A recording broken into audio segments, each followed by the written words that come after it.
ভাবো তো, আজ থেকে প্রায় ৪,০০০ বছর আগে এই মরুভূমির মাঝে দাঁড়িয়েছিল এক অদ্ভুত শহর, মহেঞ্জোদারো। বিশ্বাস না হলেও এটা কিন্তু সত্যি।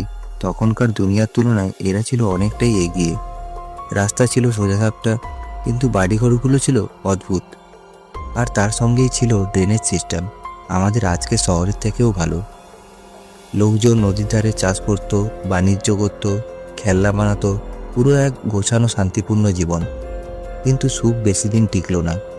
সিন্ধু নদীর গতিপথ বদলে গিয়ে বন্যায় পুরো শহর ভেসে গেল, আর মানুষজন শহর ছাড়তে বাধ্য হলো। বন্যা, প্রকৃতি আর সময়, এই তিন মিলে ঢেকে দিল মহেঞ্জোদারোকে। ধীরে ধীরে পুরো শহরটা মাটির নিচে মিলিয়ে গেল।